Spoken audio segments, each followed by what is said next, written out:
Look, Stanley, I think perhaps we've gotten off on the wrong foot here. I'm not your enemy, really, I'm not. I realize that investing your trust in someone else can be difficult, but the fact is that the story has been about nothing but you all this time. There's someone you've been neglecting, Stanley. Someone you've forgotten about. Please, stop trying to make every decision by yourself. Now, I'm not asking for me, I'm asking for her. This is it, Stanley. Your chance to redeem yourself, to put your work aside, to let her back into your life. She's been waiting.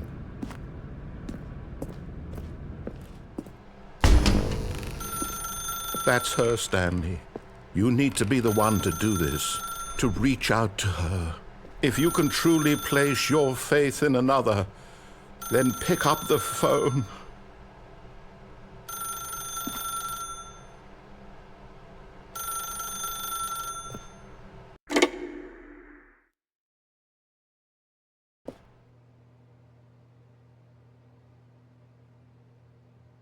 Stanley, is that you?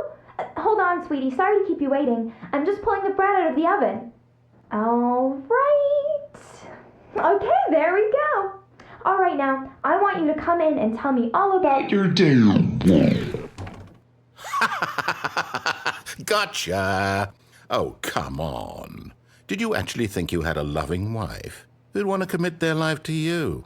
I'm trying to make a point here, Stanley. I'm trying to get you to see something. Come inside. Let me show you what's really going on here. This is a very sad story about the death of a man named Stanley.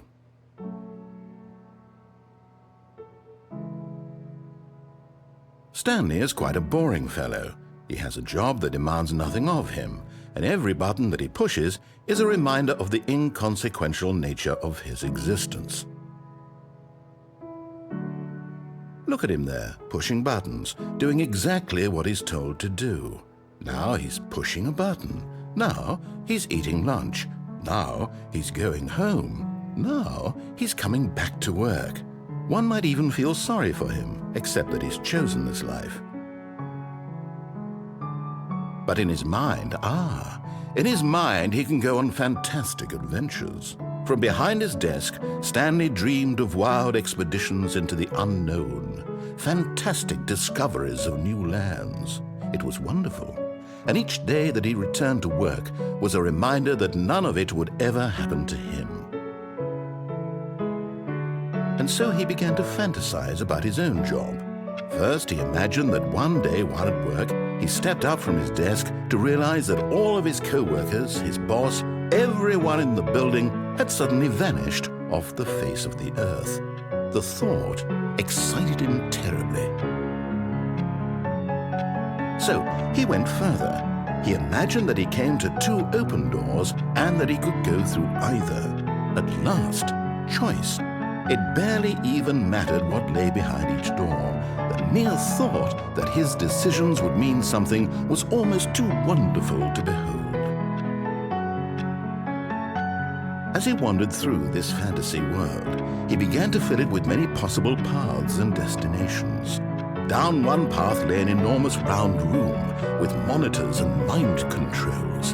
And down another was a yellow line that weaved in many directions. And down another was a game with a baby. And he called it the Stanley Parable. It was such a wonderful fantasy, and so in his head he relived it again. And then again, and again, over and over, wishing beyond hope that it would never end, that he might always feel this free. Surely there's an answer down some new path, mustn't there be? Perhaps if he played just one more time. But there is no answer. How could there possibly be? In reality, all he's doing is pushing the same buttons he always has. Nothing has changed. The longer he spends here, the more invested he gets, the more he forgets which life is the real one.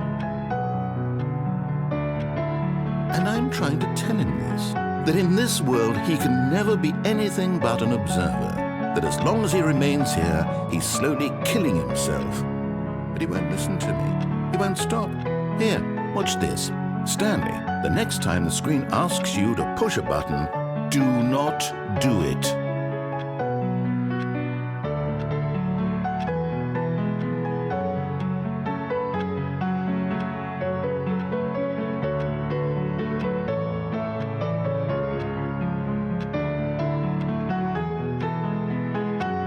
You see? Can he just not hear me? How can I tell him in a way that he'll understand that every second he remains here, he's electing to kill himself? How can I get him to see what I see? How can I make him look at himself? I suppose I can't, not in the way I want him to. But I don't make the rules. I simply play to my intended purpose, the same as Stanley. We're not so different, I suppose. I'll try once more to convey all this to him. I'm compelled to. I must. Perhaps, well, maybe this time he'll see. Maybe this time. And I tried again, and Stanley pushed a button. And I tried again, and Stanley pushed a button. And I tried again, and Stanley pushed a button. And I tried again, and Stanley pushed a button. And I tried again, and Stanley pushed a button. And I tried again.